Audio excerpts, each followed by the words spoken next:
मंगलम, मन की वीणा से गुंजते ध्वनि मंगलम।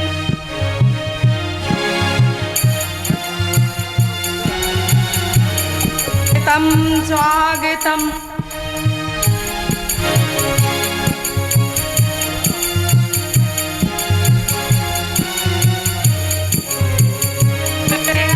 कैसा पावन सुहावन समय आज आप आए, अतिथियों के सरताजे हैं। आप आए अतिथियों के सरताजे हैं। खेत की बात पूजन करे आज हम, खेत की बात पूजन करे आज हम। स्वागतम स्वागतम स्वागतम स्वागतम स्वागतम स्वागतम स्वागतम स्वागतम। कलियां चुनी मन की बगिया से हमने है कलियां चुनी, सजा के फूलों से हमने माला बुनी, सजा के फूलों से हमने माला बुनी। मिलके हरते सुमन आज करते हैं हम, मिलके हरते सुमन आज करते हैं हम। स्वागतम स्वागतम स्वागतम स्वागतम स्वागतम स्वागतम बोल गुरुदेव भगवान की।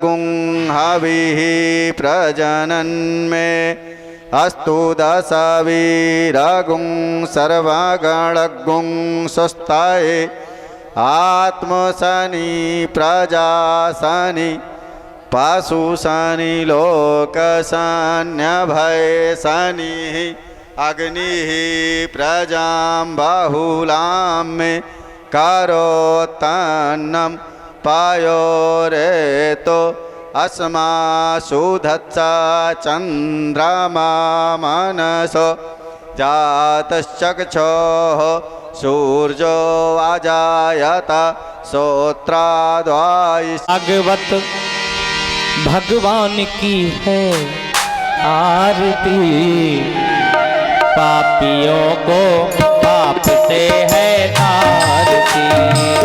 भागवत भगवान की है आरती, पापियों को पाप से है आरती। हे भागवत भगवान की है आरती, पापियों को पाप से है तारती। भागवत भगवान की है आरती, पापियों को पाप से है आरती। यह अमर ग्रंथ, यह मोक्ष पंथ, यह पंचम वेद निराला, नव ज्योति जगाने वाला। ये अमर ग्रंथ, मुक्ति पंथ, पंचम वेद निराला, जय हो। नव ज्योत जगाने वाला।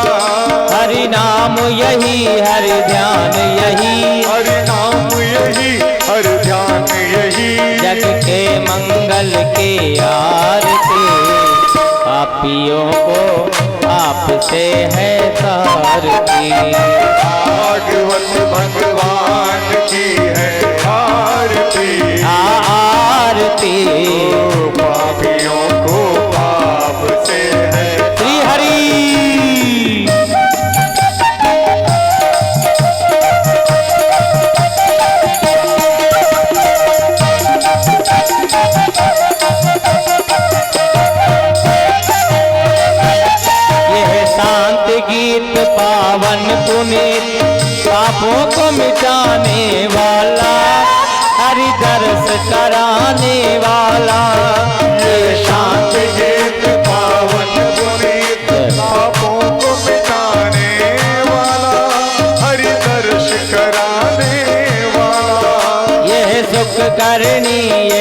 सुख हरणी जय सुख करणी यह दुख हरणी श्री मधुसूदन की आरती पापियों को पाप से है तारती भागवत भगवान की है आरती आरती पाप से है आरती। श्री हरि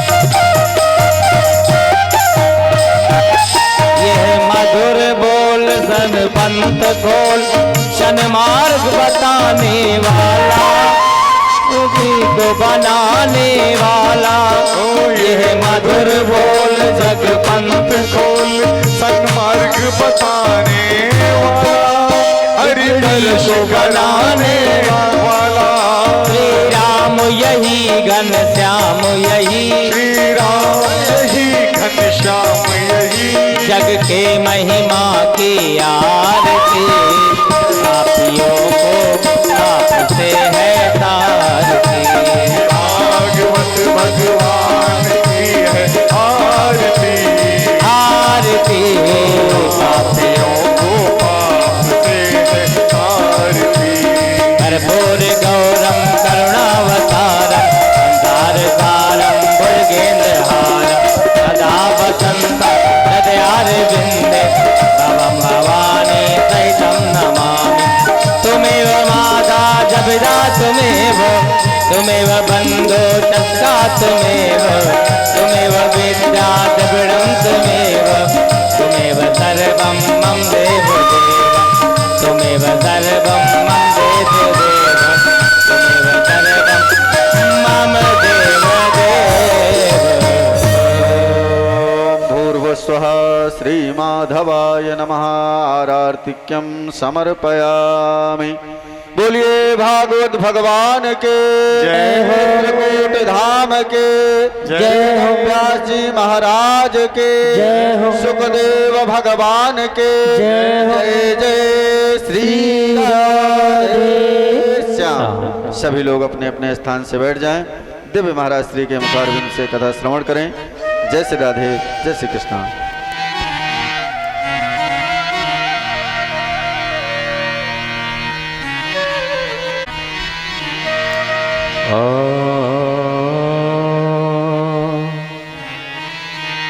श्री गणेशाय नमः।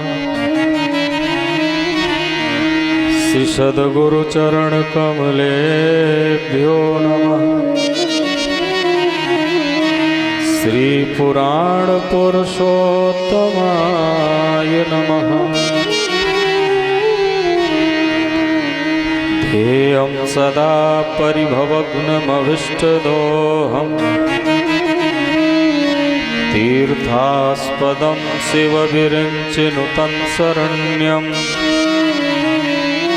प्रत्यार्पिहं प्रणतपालभवाब्धिपोतं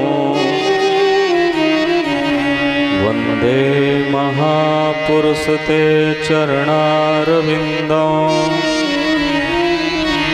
कृष्णाय वासुदेवाय हरे परमात्मने प्रणतक्लेशनाशाय गोविन्दाय नमो नमः। रामाय रामभद्राय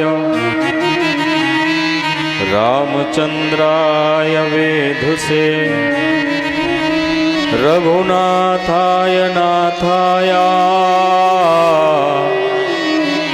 सीतायाः पतये नमः। गुरुर्ब्रह्मा गुरुर्विष्णु गुरुर्देवो महेश्वर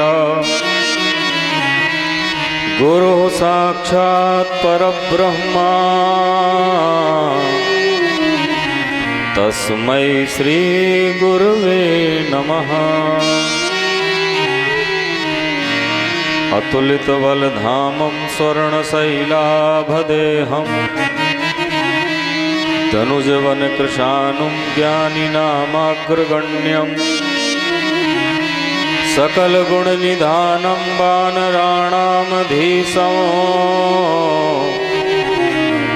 रघुपतिप्रियभक्तं वातजातं नमामि। सुवर्णकूटं रजताभिकूटं माणिक्यकूटं मणिरत्नकूटं अनेककूटं बहुवर्णकूटं श्रीचित्रकूटं शरणं प्रपद्ये। जय जय श्री राधारमण, जय जय नवल किशोर, जय गोपी चित चोर प्रभु, जय जय माखन चोर। माता मेरी राधिका, पिता मेरो घनश्याम, इन दोनों के चरण में मेरो बारंबार प्रणाम। सब द्वारन को छोड़कर आयो तेरे द्वार, हे वृषभानु की लाडली, निक मेरी ओर निहार। बोलिए सद्गुरुदेव भगवान की जय हो। पवन सुत हनुमान जी महाराज की जय हो। राघवेंद्र सरकार की जय हो। चित्रकूट धाम की जय हो। कामतगिरी सरकार की जय हो। मंदाकिनी मैया की जय हो। यमुना मैया की जय हो। जय जय श्री राधे, जय जय श्री राधे, जय जय श्री राधे श्याम। परम मंगलमय श्रीमद् भागवत सप्ताह ज्ञान यज्ञ आह्लादनी शक्ति लाडली प्रिया राधिका जो आनंद बलवंत हनुमान जी महाराज की दिव्य पावन भाव में उपस्थिति में सभी भक्त वृंद के संग आइए भगवान नाम गा करके मन को पावन करें और फिर भगवान की कथा में रसस्वादन करें। बोल वृंदावन बिहारी लाल की जय। हाँ श्री राम जय राम, जय जय राम, श्री राम जय राम, जय जय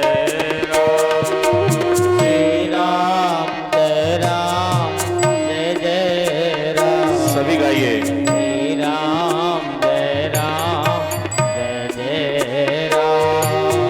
श्री राम जय राम, जय जय राम, श्री राम जय राम, जय जय राम। श्री राम जय राम, जय जय राम।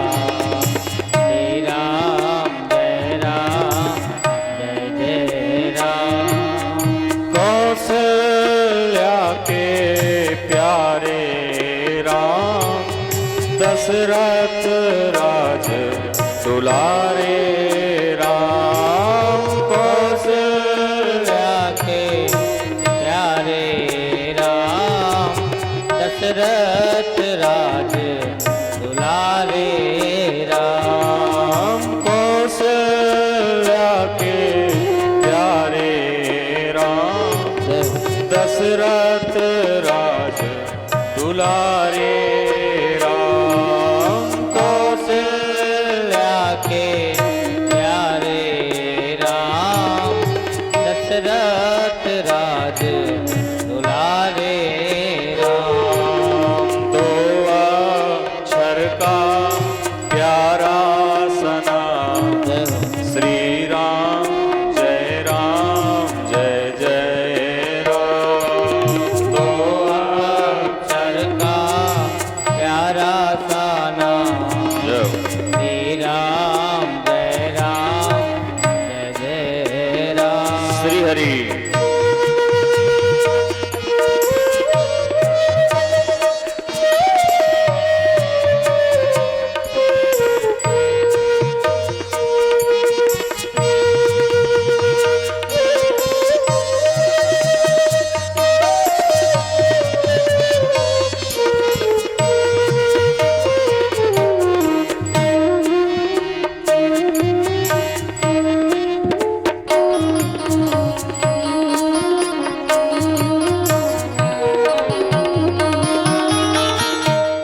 आप लोग संग संग सभी लोग गाइए, यही जीवन का परम लाभ है।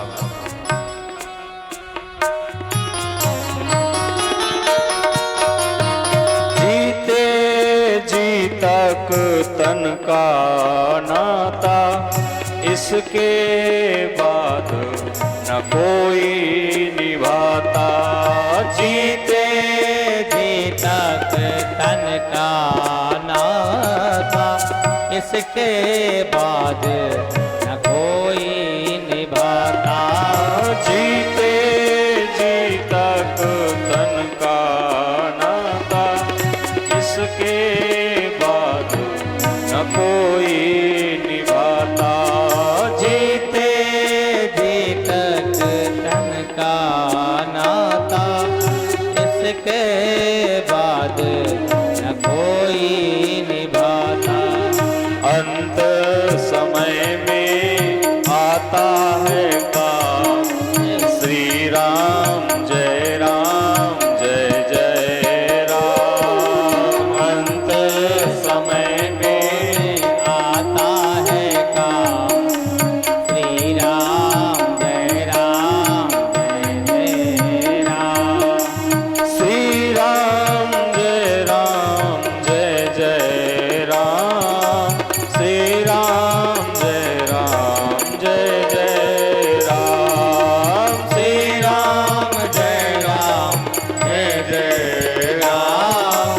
श्री राम जय जय राम। दो अक्षर का प्यारा सा नाम, श्री राम जय जय राम। दो अक्षर का प्यारा सा नाम, श्री राम जय राम।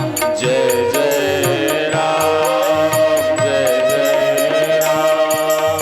जय जय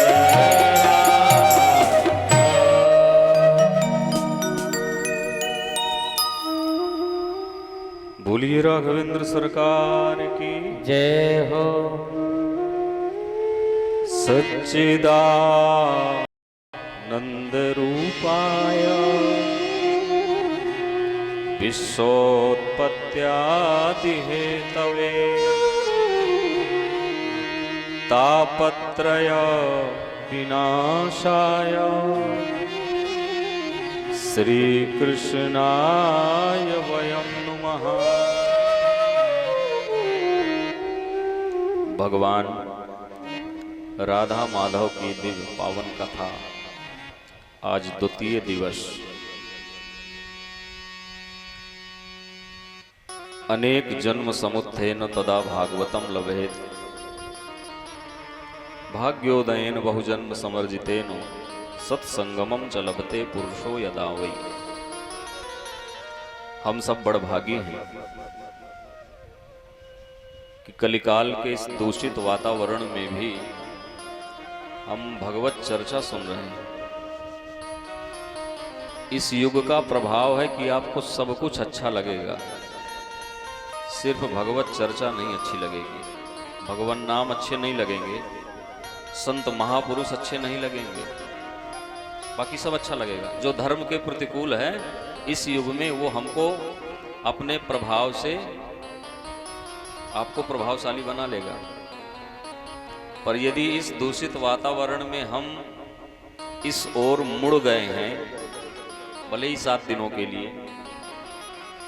तो इसका मतलब है कि बहुत बड़ी कृपा है हम सब पर।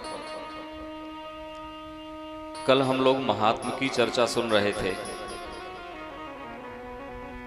प्रश्न यह हुआ था कि क्या भागवत की कथा सुनने से ज्ञान और वैराग्य ही चैतन्य होते हैं, कि भागवत जी की कथा सुनने से महान पापी भी क्या मुक्त हो सकता है? यहां तक की चर्चा हुई थी। सूत भगवान ने कहा, ये मानवा पाप कृतस्तु सर्वदा सदा दुराचार रता विमार्गा क्रोधाग्निदग्धा कुटिलाश्च कामिनः सप्ताह यज्ञेन कलौ पुनन्ति ते। ये मानवा, बोले कैसा भी पापी हो, दुराचार रता विमार्गा क्रोधाग्निदग्धा कुटिलाश्च कामिनः, कैसा भी हो, यदि भगवान भागवत जी की सच्ची शरणागति उसने स्वीकार कर लिया है तो निश्चित ही वह हर तरह के पापों से पावन हो जाएगा। हम लोग शुरू में आरती किए ना भी तो यही तो गा रहे थे, पापियों को पाप से है तारती। तो भागवत जी की कथा का वह प्रभाव है कि इन 7 दिनों में हम पावन हो जाते हैं, इसमें कोई संशय नहीं है। पर अव्यवस्था कहाँ होती है? अव्यवस्था वहां हो जाती है जैसे किसी व्यक्ति को आप बढ़िया मल मल के नहला दें, स्वच्छ हो जाए और उसके बाद फिर से जाकर के वो कीचड़ में लौटने लग जाए, तो किसकी गलती है? तो यहाँ तो पवित्र हो जाते हैं, पावन हो जाते हैं, पर जैसे ही कथा के इस माहौल से हम बाहर गए कि फिर से उसी गंदगी में डुबकी मारने लग जाते हैं। बोले सिद्धांत तो बहुत अच्छा बताया है कि कोई भी पापी हो यदि भगवान की शरणागति स्वीकार कर ले तो वो पावन हो जाता है। तो कोई दृष्टांत है, उदाहरण? बोले हाँ। तो यहाँ पर एक इतिहास सुनाया जा रहा है, हम लोग बड़े भाव से सुने। एक ब्राह्मण थे जिनका नाम था आत्मदेव। हम सभी वैसे आत्मदेव हैं, क्योंकि जिसकी आत्मा में भगवान निवास करते हैं वही आत्मदेव है। हम सबके आत्मा में वही बैठा है। भगवान जब गीता का उपदेश कर रहे थे अर्जुन को, तो उन्होंने बताया है कि हृदय से अर्जुन तिष्ठति, मैं सबके हृदय में बैठा हूँ और वह मुझे खोजते हुए पता नहीं कहाँ कहाँ घूम रहा है, मैं तो वहीं बैठा हूँ। और जिस दिन वो निकल जाता है उस दिन सब संपन्न। तो हम सभी आत्मदेव हैं। आत्मदेव जी ब्राह्मण हैं, इनका जीवन बड़ा अच्छा है। ब्राह्मण के जो 6 कर्म बताए हैं वो इन पे सब हैं। यज्ञ करना और यज्ञ कराना, वेद पढ़ना और वेद पढ़ाना, दान लेना और दान देना, ये 6 कर्म ब्राह्मण के बताए हैं, वो सब आत्मदेव जी में थे। लेकिन जो जीवन की गाड़ी है वो 2 पहिए में चलती है, एक पति और दूसरी पत्नी। यही तो गृहस्थ जीवन ऐसे ही चलता है। इनका विवाह हुआ। अच्छा देखिए, मान लीजिए आप लोगों ने कभी ना कभी साइकिल में सफर किया होगा। तो साइकिल के यदि दोनों पहिए सही हैं तो साइकिल आपको आपकी मंजिल तक पहुंचा देगी। और यदि कहीं एक भी पहिया बैंड हुआ तो साइकिल गई गड्ढे में। तो ये पति और पत्नी साइकिल के 2 पहिए की तरह हैं। ये गाड़ी जा रही है मंजिल तक पहुंचाने के लिए, लेकिन एक भी पहिया यदि टेढ़ा हुआ, लेकिन प्रायः आपको एक न एक पहिया टेढ़ा ही मिलेगा।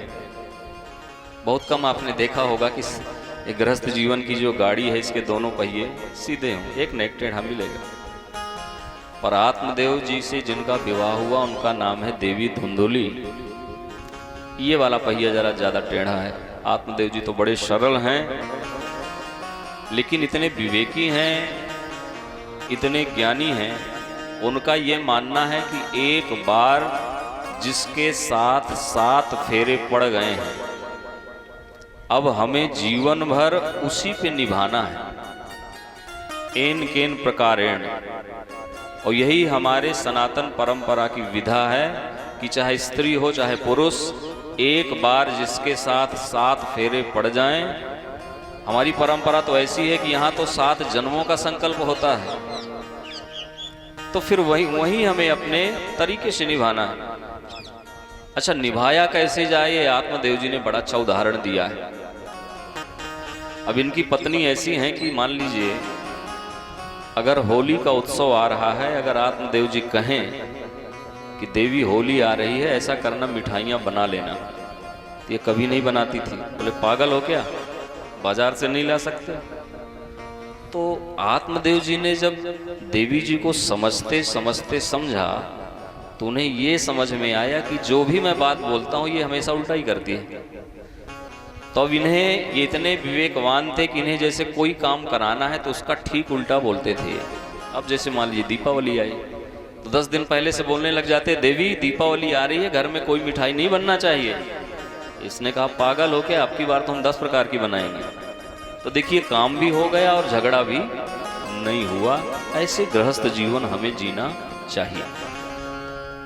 लेकिन इनके जीवन की एक और बड़ी अव्यवस्था यह है, इतने साल विवाह के हो गए, न पुत्रो नैव वा पुत्री, न बेटा हुआ और न बेटी हुई। और गृहस्थ जीवन में जब तक संतान नहीं होती है तब तक गृहस्थ जीवन अधूरा रहता है। और मान लीजिए जिनको भगवान ने, देखिए संतान अपने पुरुषार्थ से प्राप्त नहीं होती, वो भगवत कृपा से प्राप्त होती है। और जिसके संतान योग नहीं है, तो जिसके संतान नहीं है उसको चिंता कम है, जिसके संतान नहीं होती है उसको चिंता कम होती है। पर अड़ोसी पड़ोसी, ताई ताऊ चाची, इनको सबको बड़ी फिक्र रहती है। जब भी मिलेंगे केवल वही चर्चा, और तीसरी कोई चर्चा नहीं होती। आत्मदेव जी हमेशा सुनते लेकिन इग्नोर कर देते उसको। लेकिन पड़ोसी इनको गजब के मिले हैं। अच्छा, 3 लोगों को समझाना बड़ा कठिन है। ये बात जो मैं कहने जा रहा हूं ये यहाँ के लिए नहीं। 3 लोगों को समझाना बड़ा कठिन है और तीनों पास से आते हैं। अब आप विचार करिए मैं क्या कहने जा रहा हूं। पहले नंबर में पत्नी, आप लोग तो समझदार हैं इसीलिए मैंने कहा आप लोगों के लिए नहीं है। दूसरे नंबर पे पड़ोसी और तीसरे नंबर पे परिवार। आप विश्व विजय करके आ जाइए, पर कोई बात ऐसी हो तो तीनों को समझाना थोड़ा सा बड़ा कठिन होता है। अब पड़ोसी जानते हैं कि इनकी उम्र हो गई है 60 वर्ष के ऊपर, अभी तक संतान हुई नहीं, होना भी नहीं। फिर भी जब भी ये मिलते हैं तो कहते हैं पंडित जी ये बताइए कि आप बरहों कब करा रहे हैं। आज ये इतने दुखी हुए इन सब की बातों से कि घर छोड़ दिया और जंगल चले गए। या तो हम आत्महत्या कर लेंगे या तो जंगल में कोई ऐसा महापुरुष मिल जाए जो हमें संतान प्राप्ति का आशीर्वाद दे सके। ये वहां पहुंचे तो एक जगह बैठ करके रोने लगे। तो वहां से एक सन्यासी गुजरे, उन्होंने देखा कि कोई ब्राह्मण बैठे रो रहा है। तो जब उन्हें ये समझ में आया तो उन्होंने सोचा हो सकता है भगवान की प्राप्ति का कोई मार्ग ना इसे मिल रहा हो, इसलिए रो रहा है। तो सन्यासी जी ने पूछ लिया, कथं रोदसी विप्रत्वं काते चिंता बलियसी वदत्वं सत्वरं मह्यं स्वस्य दुःखस्य कारणम्। हे ब्राह्मण, आप क्यों रो रहे हैं? अब तो पंडित जी ने सन्यासी जी के पैर पकड़ लिए। भाई जगत देवता ब्राह्मण, ब्राह्मण देवता सन्यासी, सन्यासी देवता अविनाशी और अविनाशी देवता ब्रजवासी। बोले पंडित जी ने कहा आप खूब मिले, बड़ी कृपा हो गई। सन्यासी जी ने पूछा तो रो क्यों रहा है? बोले एक कारण हो तो मैं बताऊं, अनेक कारण है। बोले अच्छा तो बताओ। बोले मैंने अपने घर में इतने वृक्ष लगाए हैं, मेरे हाथ से लगाया हुआ एक भी वृक्ष आज तक तैयार नहीं हुआ, और मेरे घर में तुलसी तो आज तक नहीं लग पाई। हमारे सनातन परंपरा में जिस घर में तुलसी हरी भरी नहीं रहती, बार बार लगाने के बाद भी सूख जाए, तो आप समझिए कोई बहुत बड़ा उपद्रव होने वाला है। इसलिए हमारी परंपरा में घर में तुलसी उतनी ही अनिवार्य है जैसे हमारे ठाकुर जी, क्योंकि ठाकुर जी हैं, तुलसी बहुत प्रिय है उन्हें, कथा भी इनकी बड़ी लंबी है, हरि प्रिया। बोले तुलसी हमारे घर में आज तक नहीं लगी। अच्छा, यदि मैं कोई सब्जी और फल ला करके रखता हूं तो सुबह की लाई हुई सब्जी और फल शाम तक में सड़ जाती है। अपना दुर्भाग्य बता रहे हैं। मेरे यहां एक गाय है, वह भी आज तक जनी नहीं, और मैं क्या कहूं, मैं तो 60 वर्ष का हो गया, न पुत्रो नहीं वो पुत्री, न बेटा है न बेटी। अब बताइए, इतने दुख हैं, पर आप भले मिले, कृपा करिए, नहीं सर पटक के यहीं मर जाऊंगा तो आपको ब्रह्म हत्या लगेगी। अच्छा, सन्यासी जी ने कहा अच्छा ये बता, अब तू जंगल आ गया तो भजन कर, काय को चक्कर में पड़ रहा है? बोले आप बाबा बैरागी, आपको क्या पता कि बेटे का सुख क्या होता है? अरे जब हम बूढ़े हो जाएंगे, जब बढ़िया पैर दबाता है तो बड़ा आनंद आता है। सन्यासी जी ने कहा कोई गारंटी है कि पैर ही दबाए, कहीं गला दबाने लग जाए तब? बोले आप इस बात को नहीं समझेंगे, आप बस मुझे आशीर्वाद दीजिए। सन्यासी जी ने ध्यान लगा के देखा तो बोले देखो, तुम्हारे 7 जन्मों में संतान योग नहीं है, इस जन्म की छोड़ दो। दुराग्रह पूर्ण किया गया कार्य कभी सफल नहीं होता। लेकिन फिर भी ब्राह्मण जब रोने लगे, मैं तो एक ही जन्म के लिए रो रहा था, आपने 7 जन्मों का बोल दिया। लेकिन जब इतना दुराग्रह देखा तो सन्यासी जी ने एक फल दिया, ये लो, इस फल को ले जाकर के अपनी पत्नी को खिलाना, नियम से रहे तो बड़ा निर्मल पुत्र होगा, आपकी कुल परंपरा को तार देगा। महाराज आत्मदेव जी फल लेके गए, लेकिन एक गलती कर दिया है। पत्नी से थोड़ा भय खाते थे, डरते थे, तो जिस बात को जैसे बोलना चाहिए वैसे बोल नहीं पाए, जल्दी जल्दी में फल दिया, देवी इसको खा लेना। क्या खा लेना? ये नहीं कहा कि अभी खा लो, खा लेना। अब देखिए, हम भी जीवन में कभी बचपन था, कभी युवा हुए, विवाह हुआ, घर गृहस्थी हो गई, बूढ़े हो गए, केवल ये सोचते सोचते हम यहाँ तक पहुँच गए उम्र के आखिरी पड़ाव में कि भजन कर लेंगे, कल से प्रारंभ करेंगे, और ये कल करते हुए आज हम कहाँ पहुँच गए। हाँ, किस ओर चल दिए हम, किस ओर जाते जाते, किस ओर चल दिए हम, किस ओर जाते जाते, किस ओर चल दिए हम, किस ओर जाते जाते, किस ओर चल दिए हम, किस ओर जाते जाते।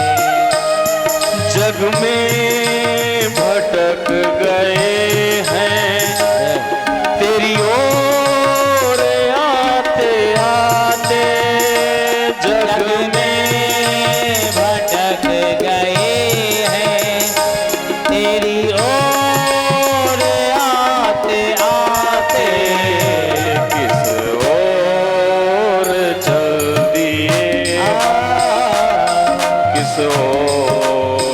जाते जाते किस और चल दिए हम किस ओर जाते जाते।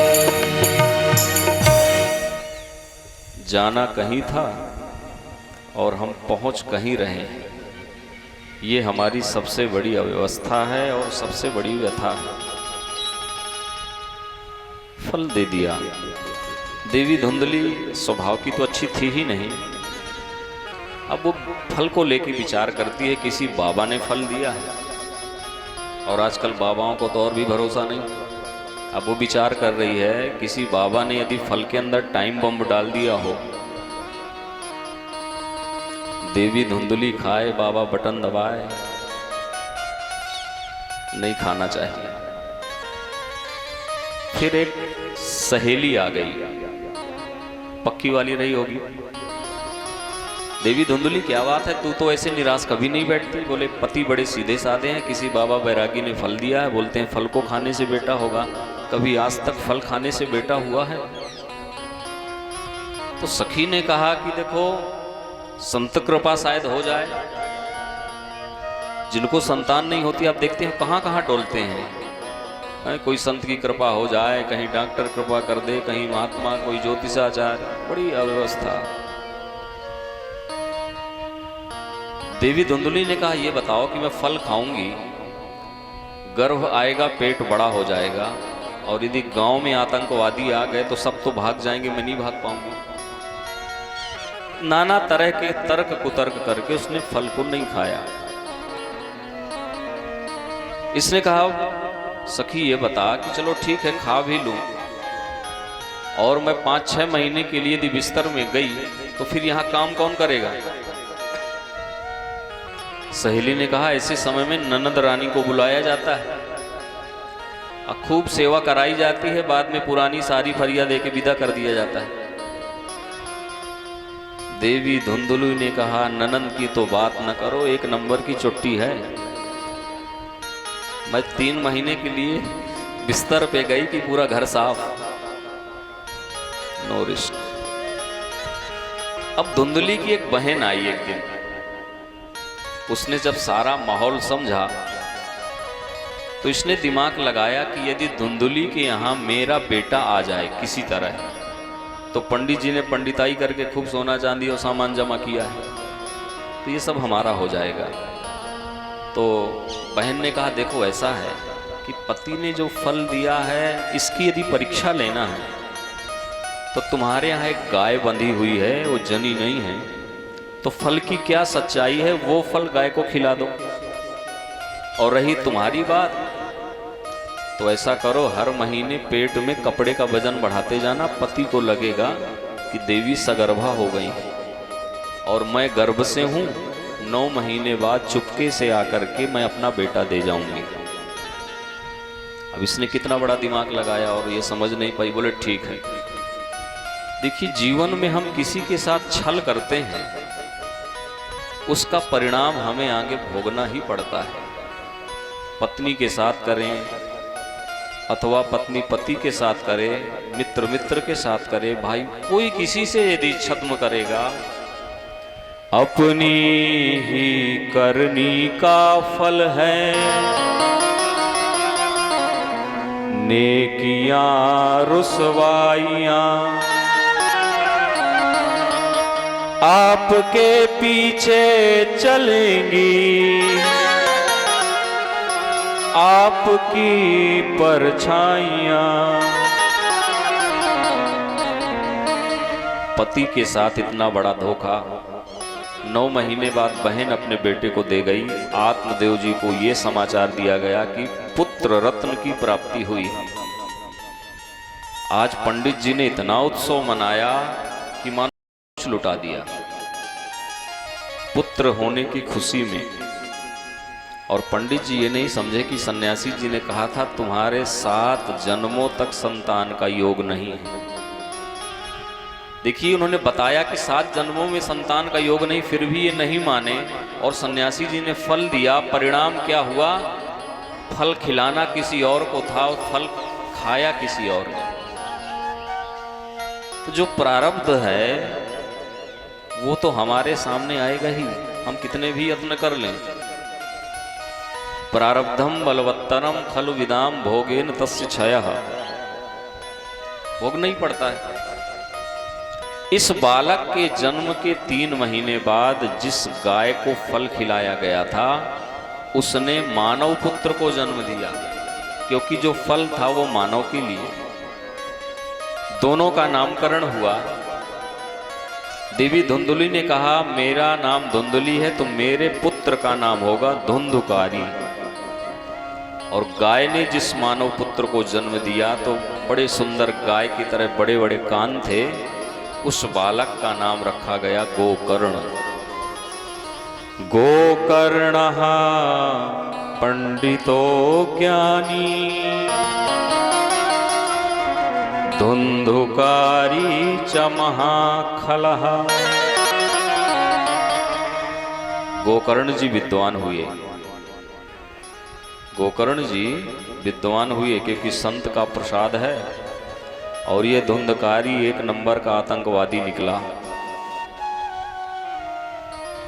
छोटे छोटे बच्चों को उठाकर कुएं में डाल देता। घर का लाडला है, बचपन से ही पैसे मांग करके ले जाता है। बड़ा हुआ, शराब पीने लगा।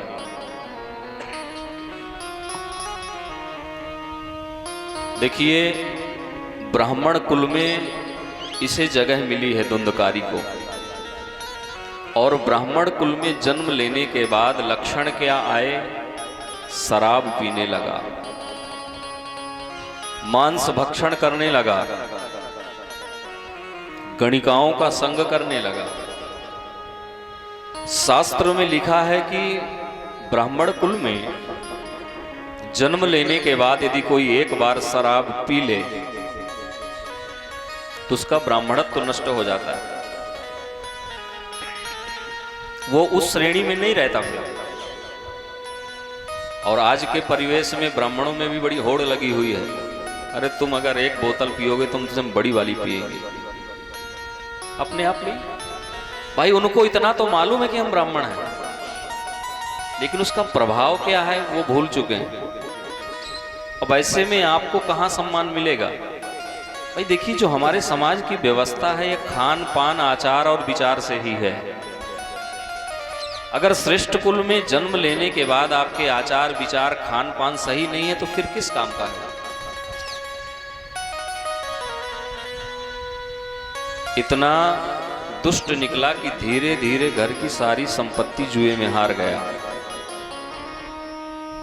सारी संपत्ति जुए में हार गया। और तो और एक दिन पिताजी से कहता है बताइए धन कहां रखा है? पिताजी ने कहा बेटा सब तो बेचे आया। अब क्या चाहता है? जब पिताजी ने धन नहीं दिया तो पिताजी को मारने की योजना बनाई इसने। आज आत्मदेव जी बड़े दुखी हुए। आज फिर सब कुछ छोड़ करके जंगल जाने लगे। जंगल क्यों जा रहे हैं? पहले एक बार जंगल गए थे कि हमारे बेटा नहीं है तो बेटा मिल जाए। आज जंगल इसलिए जा रहे हैं कि हमारे बेटा क्यों हैं।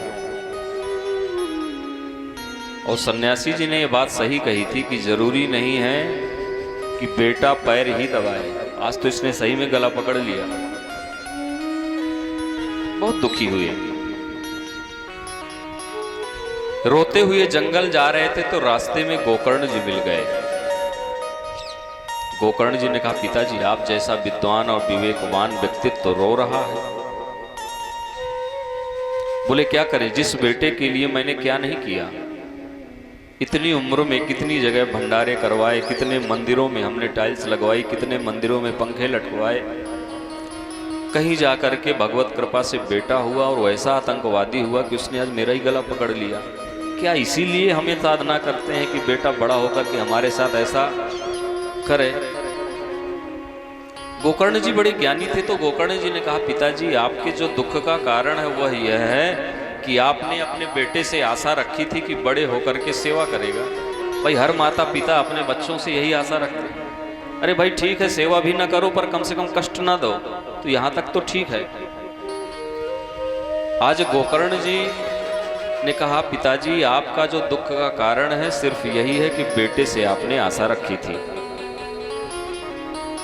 आशा ही परमं दुःखम नैरास्यम परमं सुखम।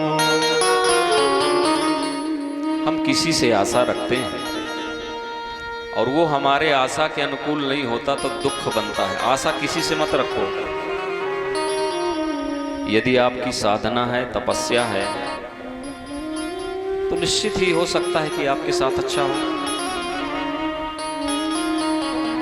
बोले पिताजी, एक शरीर और दूसरे शरीर के रिश्ते, ये दो ही दुख के कारण बनते हैं। एक तो अपना शरीर, शरीर से भी हम बड़ी आशा रखते हैं। किस बात की? युवावस्था में बड़े सुंदर होते हैं, उस समय लगता है कि बस हम ही हैं। और जब ये शरीर धीरे धीरे जब खराब होने लग जाता है, दिखना कम, सुनना कम, बैठना कम, ज्यादा खा पी लो तो वो भी, तो ये शरीर ही बाद में दुख देने लगता है। अच्छा देखिए, इसका नाम ही है शरीर। क्या नाम है? शरीर। कि शरीर किसको कहते हैं? जैसे कोई पदार्थ खराब हो जाए तो कहते हैं सड़ गया। शरीर की ठीक वैसी ही स्थिति है। ये जितना सुंदर दिखाई देता है वो है नहीं।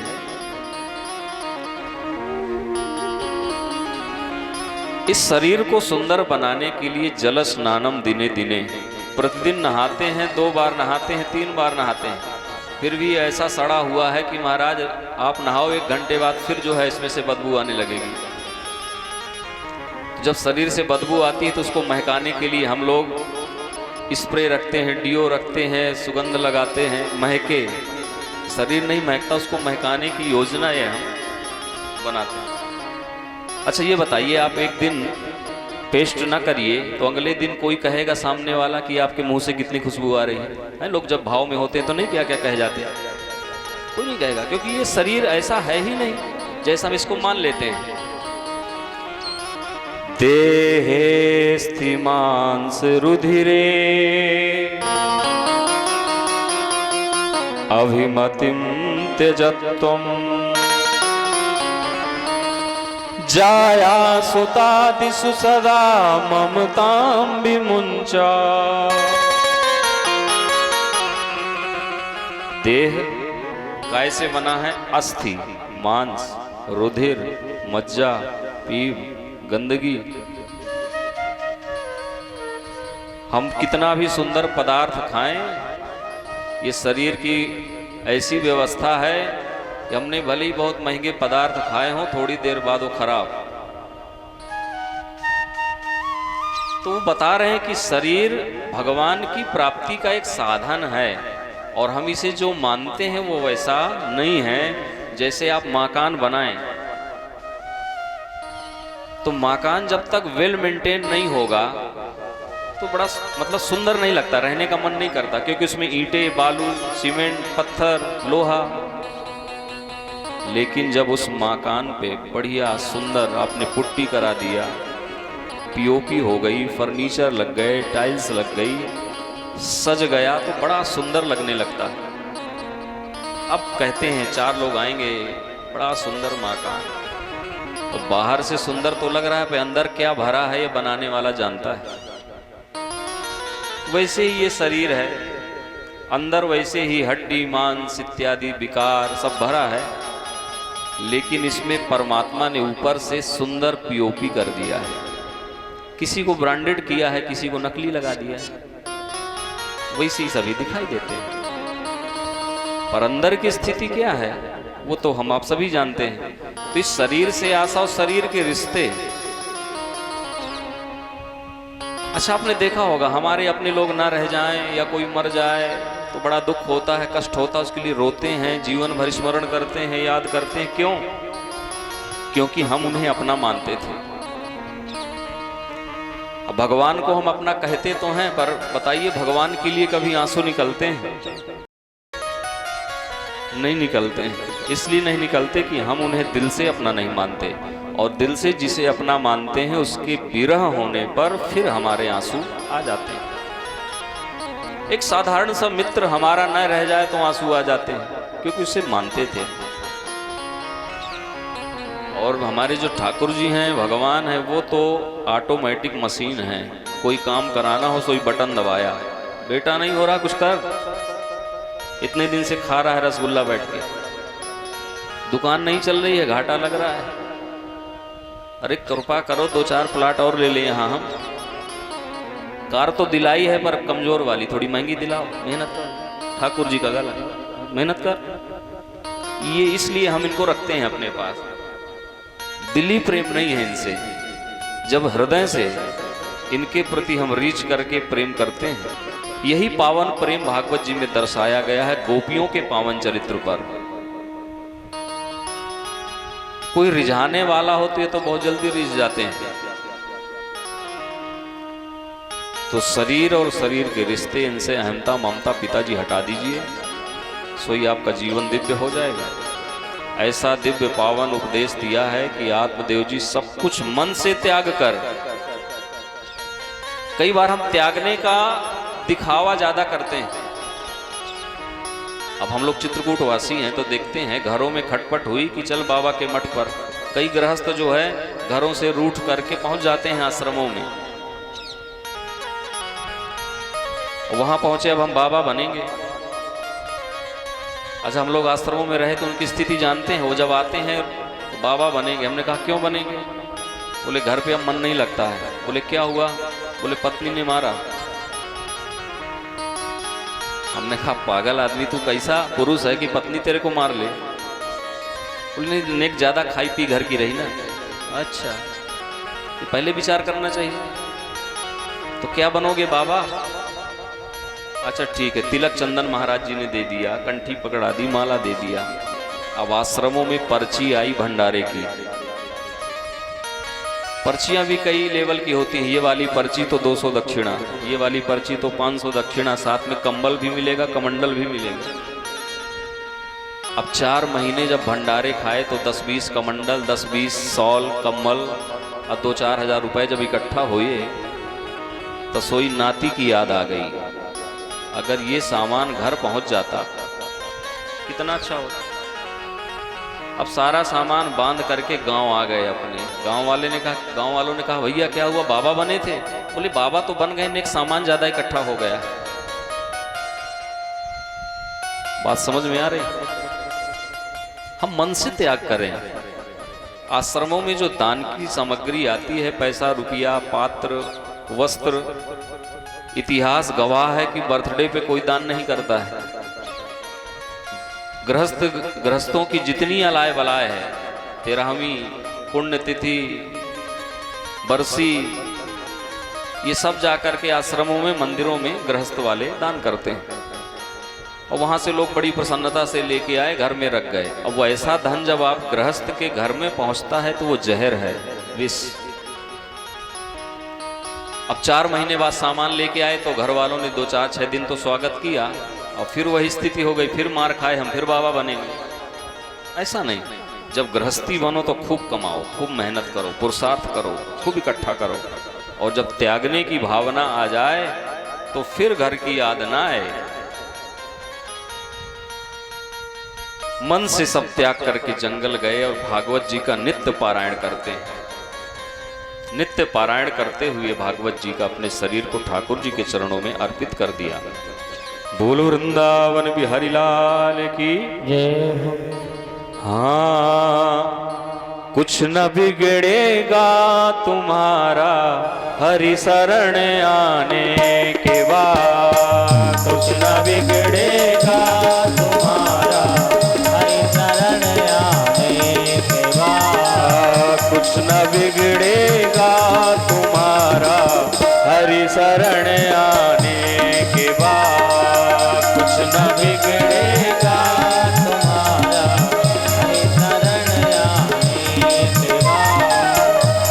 खुशी मिल जाएगी, हर खुशी मिल जाएगी, हर खुशी मिल जाएगी, हर खुशी मिल जाएगी। चरणों में झुक जाने के बाद कुछ न बिगड़ेगा तुम्हारा, हरि शरण आने के बाद कुछ न बिगड़ेगा तुम्हारा, हरि शरण आने। वृंदावन बिहारी लाल की जय हो। जय हो।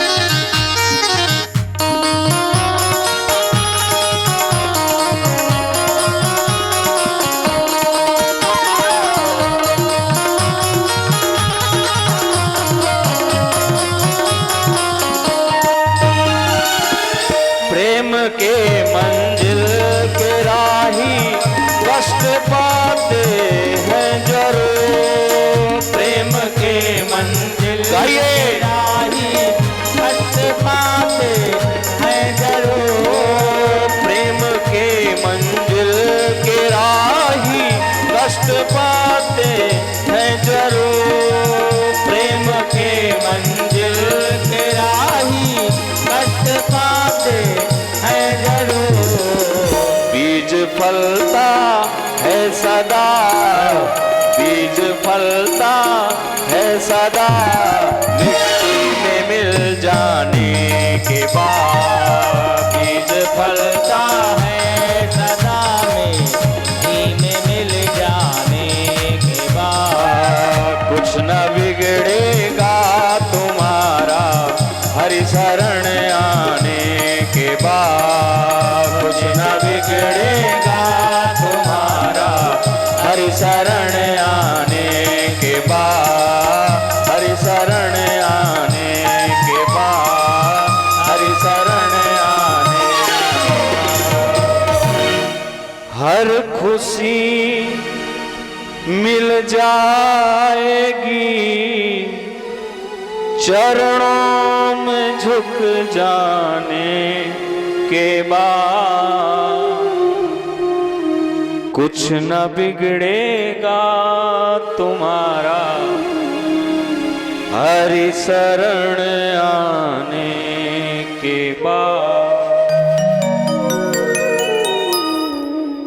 इधर धुंधकारी ने अब अपनी माँ को पकड़ा। माँ, पिताजी का तो पता नहीं है, अब आप बताओ कि सोना चांदी कहाँ रख के गए। धुंधली देवी ने कहा, बेटा कुछ भी तो नहीं बचा, तूने सब तो बेच डाला है। आज इसने देवी धुंधली के ऊपर पैरों से प्रहार किया। धुंधली माँ है, पैरों से प्रहार किया है। तो आज ये इतनी दुखी हुई कि सब कुछ छोड़ करके रात्रि में जंगल जाने लगी पति की तलाश में। देखिए, पति और पत्नी में झगड़े चाहे जितने हों, लेकिन जो ये एक दूसरे का सहयोग कर देंगे और कोई नहीं कर पाएगा। पहले पति से इतना छल किया और आज जब कोई साथ नहीं दिया तो पति की ही याद आई। अंध कुएं में रात्रि में गिर गई और इसकी मृत्यु हो गई। अब गोकर्ण जी ने सोचा, पिताजी जंगल में, मैया कुएं में, अब हमारी बारी है, हमारा गला पकड़े गए।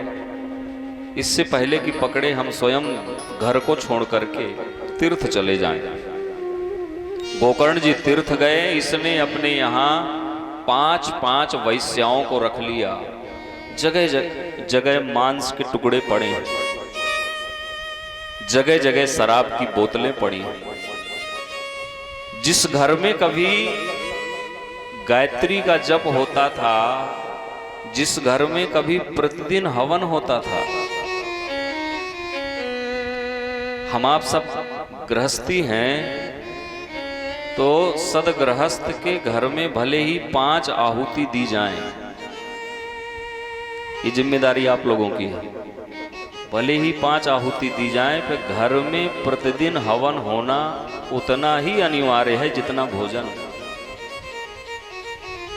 ज्यादा व्यवस्था नहीं तो छोटे छोटे हवन पात्र आते हैं, और उस हवन के लिए जो उपले का प्रयोग किया जाए वो यदि गाय का हो अति उत्तम है।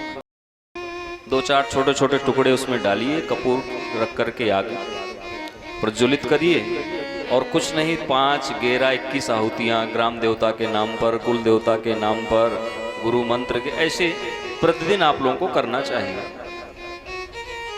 आप में से कोई ऐसा है जो ऐसा कर रहा हो प्रतिदिन, वो हाथ ऊपर करके बोले। अभी हाथ पूरी तरह से ऊपर नहीं आया है।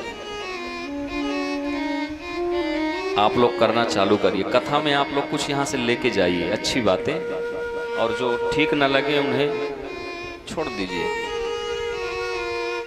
आप प्रतिदिन ऐसा करेंगे, फिर अपने जीवन में आप परिवर्तन देखिए। अच्छा, इन सब का उद्देश्य ये नहीं होता कि हमारे यहाँ धन की वृद्धि हो जाए। धन से कोई तात्पर्य नहीं, ना हमारे माला का धन से कोई संबंध है, ना हमारी पूजा का कोई धन से संबंध है। ये जो आध्यात्मिक ऊर्जा है, ये है मन की शांति के लिए। और हम सोचते हैं कि एक माला जपो तो अगले दिन हमारी दुकान में 1000 का ज्यादा फायदा हो। ये गलत सोच है। घर में शांति, घर में एक दिव्य ऊर्जा, और घर में अपनों का व्यवहार, वो सब बदल जाएगा। तो जहां आत्मदेव जी के यहाँ प्रतिदिन अग्निहोत्र होता था, महाराज यज्ञ कुंड में, वहां पर मांस के टुकड़े और शराब की बोतल पड़ी हुई। ऐसा उपद्रव इसने मचाया। एक दिन इसने राजा के यहाँ चोरी किया। वैश्याओं ने सोचा धन तो बहुत ले आया है, कहीं पकड़ा गया तो स्वयं तो मरेगा और हमारा भी नाम बताएगा, तो क्यों ना इसको ही मार दिया जाए। तो धुंधकारी सो रहा था। 5 वैश्याओं ने सोते हुए धुंधकारी को खटिये से बांध दिया, डंडे से मारने लगी, प्राण नहीं निकले। तो चूल्हे में अंगार थे, आग के, बड़े बड़े आग के अंगार लेकर के आई और धुंधकारी के मुंह में डाल दिया।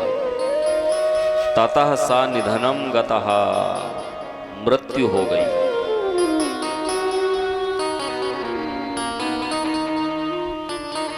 देखिए धुंधकारी ने कितना उपद्रव किया। आज उसकी मृत्यु ऐसी हुई कि अपने ही घर में वो प्रेत बन गया है। एक दिन गोकर्ण जी कुछ समय पश्चात मन में भाव आया कि अब परिवार में कोई नहीं रहा, चलो घर गांव चलें, घर की सफाई करें, दिया बत्ती करें। घर कितना भी सुंदर बना हो, सुबह शाम जिस पे दिया नहीं जलता, आरती नहीं होती, वहां तो भूत प्रेत ही अपना स्थान बना लेते हैं। इसलिए कई लोगों को आपने देखा होगा, वो मकान किराए पे कभी नहीं देते, लेकिन यदि वो रहने के लिए वहाँ उपस्थित नहीं है तो किसी भी गरीब व्यक्ति को दे देते हैं, भैया दिया बत्ती करते रहना, कुछ नहीं चाहिए।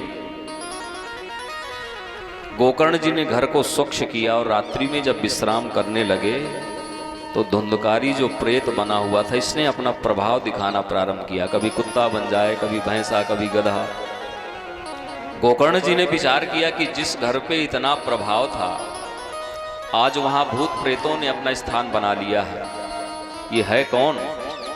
तो कमंडल से जल लेकर के सामने फेंके तो ये धुंधकारी बोलने लग गया। भैया आप कौन? अहम भ्राता त्वदीयोऽस्मि धुंधुकारी इति नामतः स्वकीयेनैव दोषेण ब्रह्मत्वं नाशितं मया। अहो बंधो कृपा सिंधो, मैं आपका भाई हूँ। अच्छा, धुंधकारी हूँ?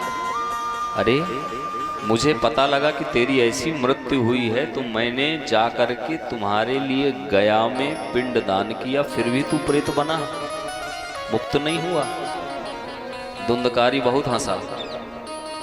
धुंधकारी ने कहा कि मैं ऐसा पापी हूँ भाई, जिसने थोड़ा मोड़े पाप किए हो तो चलो गया जी में जाके श्राद्ध कर दिया, पिंडदान कर दिया तो मुक्त हो जाए, पर मैं ऐसा प्रथम श्रेणी का पापी हूँ कि गया श्राद्ध सते नापी मुक्तिर में न भविष्यति।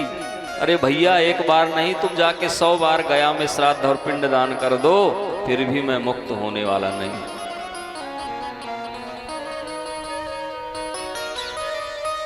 क्या किया जाए, रात्रि भर नींद नहीं आई तो सुबह सूर्य भगवान को अर्घ दे रहे थे गोकर्ण जी। उन्हीं से पूछा, हे सूर्य भगवान, आप जगत के साक्षी हैं, आप बताइए कि मेरे भाई की मुक्ति कैसे होगी। सूर्य भगवान ने कहा, श्रीमद् भागवतान मुक्ति ही सप्ताहम वाचनम कुरु, तुम्हारे भाई की मुक्ति सप्ताह वाचन से ही होगा। इसीलिए कहा जाता है कि एक पीढ़ी में एक बार अपने घर में स्वयं परीक्षित बन करके भागवत जरूर सुनना चाहिए। जरूरी नहीं कि हमने तस्वीर में स्वर्गीय लिखवा दिया है तो अगला व्यक्ति स्वर्ग ही गया हो। तो भागवत का यह प्रमाण है कि जिस परंपरा में एक बार भागवत का अनुष्ठान नियम पूर्वक हो जाता है तो 7 पीढ़ी मातृपक्ष के और 7 पीढ़ी पितृपक्ष के मुक्त हो जाते हैं। बोल वृंदावन बिहारी लाल की जय हो। गोकर्ण जी ने दिव्य मुहूर्त पर मंडप सजवाया, व्यवस्थाएं करी। धुंधकारी चूंकि वायु रूप में प्रेत बना हुआ है, बैठ नहीं पाता एक जगह, तो जहां कथा चल रही थी वहां पर, अब ऐसी व्यवस्था पहले तो होती नहीं थी, ऊंची चौकी लगा दी गई, बाकी मैदान है, चारों तरफ वृक्ष हैं, पौधे, खेत, ऐसा माहौल पुराने समय का। एक बांस वहां पर लगा था, 7 ग्रंथि युक्त बांस। धुंधकारी हवा प्रधान उड़ जाता है, बार बार बैठ ही नहीं पाता। अब जब श्रोता बैठ नहीं पाएगा तो सुनेगा कैसे? तो बांस चूंकि पोला होता है, उस बांस के अंदर धुंधकारी प्रवेश कर गया और प्रथम दिवस की कथा जैसे ही संपन्न हुई कि उस बांस की प्रथम ग्रंथि फट गई। द्वितीय, तृतीय, चतुर्थ, पंचम, षष्ठम, सप्तम, जैसे ही 7 दिन की कथा का विश्राम हुआ, 7 ग्रंथियां फट गईं और दिव्य स्वरूप बना करके सामने धुंधकारी प्रकट हो गया। बोलिए भागवत भगवान की जय। दिव्य रूप धरो जाता तुलसी दाम मंडितः, पीतवासा घन श्यामो मुकुटी कुंडलान्वितः। दिव्य स्वरूप, कानों में कुंडल हैं, मुकुट हैं, पीतांबरी पहने हुए हैं और सामने प्रकट हो गए। भगवान ने विमान भेजा अपने पार्षदों को, जाओ इसको हमारे धाम ले आओ। पार्षद आए और धुंधकारी को विमान में बिठा के जाने लगे तो गोकर्ण जी को बड़ा संशय हुआ। गोकर्ण जी ने कहा, भैया पार्षद रुकिए जरा, ये बताइए कथा तो यहाँ इतने लोगों ने सुना है पर विमान सिर्फ धुंधकारी के लिए क्यों? पार्षदों ने कहा, श्रोता तो यहाँ बहुत थे लेकिन कथा सुनने में सबके भेद था, इसीलिए कथा के फल में भी भेद आ गया। अब जरूरी नहीं है कि हम इतने लोग बैठे हैं तो सब एक ही भाव से सुन रहे हैं, तो जो जिस भाव से सुनेगा उसे फल की प्राप्ति होती है। लोगों को बड़ा आश्चर्य हुआ, सही कह रहा है, हमने भाव से नहीं सुना। भाई श्रोताओं की भी कई पद्धतियां हैं ना। एक तो श्रोता ही होता है जो कथा सुनता है, दूसरा श्रोता जब तक बैठेगा बात ही करता रहेगा, कथा नहीं न सुनेगा, ना 4 लोगों को अगल बगल वालों को सुनने देगा। और तीसरा होता है सोता। घर में 4-4, 5-5 टैबलेट लेने के बाद भी वेल अप टू डेट व्यवस्था में जिन्हें नींद नहीं आती, वो भागवत जी में आकर इतनी मस्ती से सोते हैं। हाँ, कई लोग तो जैसे अभी पोल लगे हुए हैं, ऐसी जगह ढूंढेंगे कि थोड़ा सहारा भी पीछे से मिल जाए। तीसरे सोता। अच्छा, माताओं बहनों को भगवान ने व्यवस्था भी बढ़िया दिया सोने की। नींद आ जाती है, लोग घूंघट पूरा कर लेती है, पता ही नहीं लगता कि सुन रहे हैं कि सो रहे हैं, क्योंकि मैं सोने नहीं देता। चौथा वाला बहुत खतरनाक है। कहीं ना कहीं आप लोग इसके पीड़ित जरूर होंगे, चौथे वाले जैसे। चौथा वाला है सरकौता। अभी आप लोग अपनी चप्पल बाहर खोल के आए होंगे ना, कोई गारंटी नहीं कि वापस जाएं तो मिले ही, है ना? पीड़ित है ना आप लोग इस चीज की। इसलिए मैंने खड़ाऊं पहनना चालू किया है, लकड़ी वाली। कई बार मेरी ही लोग सरका ले जाते थे। हाँ, अब व्यास जी हैं तो भाई घर में चाहे जैसी पहने पे, यहाँ तो ठीक ठाक ही पहनेंगे 1000-1500 की। तो अगर एक दिन की कथा में एक सेट किसी ने सरकाया, तब तो व्यास जी की कथा पूरी हो गई। इसीलिए मैंने निर्णय लिया कि लकड़ी की पहना जाए, कोई दिमाग ही नहीं लगाएगा। बोल वृंदावन बिहारी लाल की जय हो। तो कथा सुनने में भेद, इसीलिए उसके फल में भेद आ गया। भागवत कल्प वृक्ष है, सब कुछ देती, जो आप कल्पना करो। एक व्यास जी थे, उन्होंने आजीवन पर्यंत 1000 से ऊपर कथा का पारायण किया। अब आप विचार कर सकते हैं कि जो वक्ता 1000 के ऊपर जीवन में कथा कह जाए, यानी उसके जीवन में हर महीने में 2-3 कथाएं हो रही, तब तो 1000 तक पहुंच पाता है। पर एक बार उन्हें आत्मग्लानि हुई। हजारों कथा कहने के बाद अपने गुरुजी के पास गए। बोले, गुरुजी, हम हमेशा मंच से यही सुनाते हैं कि भागवत भगवान कल्प वृक्ष हैं, जो आप इनसे कल्पना करोगे वो सब मिलेगा, धर्म अर्थ काम मोक्ष। पर मैं कथा कहने वाला हूं, मैंने हजारों पारायण कर लिए, पर मुझे तो ऐसी कोई विशेषता नहीं लगी, क्योंकि मुझे वैसा कुछ प्राप्त, भगवान का साक्षात्कार नहीं हुआ कभी, न भगवान हमें मिले। हम बताते भर रहे कि ऐसे करो तो भगवान मिलेंगे श्रोताओं को। गुरुजी ने कहा, ये बताओ, जब तुम मंच में बैठते थे तो मन में क्या भावना होती थी? व्यास जी ने कहा, जब मैं मंच में बैठता था तो मन में यही भावना होती थी कि हे ठाकुर जी, ऐसी कृपा करो कि आश्रम ने एक बड़ा बन जाए और हमारा लेवल थोड़ा ऊपर आ जाए, 4-6 गाड़ियां हों, 100-200 कमरे हों आश्रम में। तो गुरुजी ने कहा, बता कि इन चीज़ों में कोई कमी है तेरे पास? बोले, इन चीज़ों में तो कोई कमी नहीं है, बड़ा आश्रम बन गया, बड़ी बड़ी गाड़ियां हैं, सब व्यवस्थाएं हैं। तो बोले, जो तुमने ठाकुर जी से मांगा उसकी व्यवस्था उन्होंने कर दिया।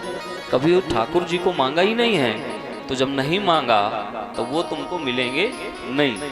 तो हम इनसे जो कुछ मांगते हैं वही हमें प्राप्त होता है। आज गांव वालों को बड़ी आत्मग्लानि हुई, तो गांव वालों ने गोकर्ण जी से कहा, सरकार एक बार और कथा को किया जाए, एक बार हमसे गलती हो गई, अब दोबारा नहीं होगी। दोबारा पुनः सावन के महीने में पारायण प्रारंभ हुआ। श्रावणे मासी गोकर्ण, सावन का दिव्य महीना। अब की बार सब लोगों ने इतने श्रद्धा भाव से भगवान की कथा सुनी कि विमान आया तो उस गांव के जीव जंतु तक विमान में बैठे। कैसे? अयोध्या वासिनः पूर्वम यथा रामेण संगतः, जैसे त्रेता में संपूर्ण अवधपुरवासी राम जी के साथ विमान में बैठ के गए थे, वैसे ही संपूर्ण गांव के लोग विमान में बैठे और भगवत धाम को प्राप्त हुए। बोल वृंदावन बिहारी लाल की जय हो। यहां तक की कथा सबको समझ में आ गई? आ गई ना? कुछ बोलिए, आप लोग भी बोलिए, कुछ समझ में आ रहा है ना? बहुत अच्छे हैं आप लोग। ये जो इतिहास मैंने आपको सुनाया, ये इतिहास आज भी सांडिल्य मुनि चित्रकूट के पर्वतों में बैठ करके गाते हैं। इतिहास मिमं पुण्यम सांडिल्योऽपि मुनीश्वरः पठते चित्रकूटस्थो ब्रह्मानंद परिप्लुतः। ऐसे पावन इतिहास का गायन आज भी चित्रकूट के पर्वत में शांडिल्य मुनि गाते हैं। सूत जी ने कहा तो देखा ऋषियों, कैसा भी पापी हो, धुंधकारी से बड़ा पापी, प्रथम श्रेणी का पापी, माता को कष्ट दिया, पिता को कष्ट दिया, भाई को कष्ट दिया,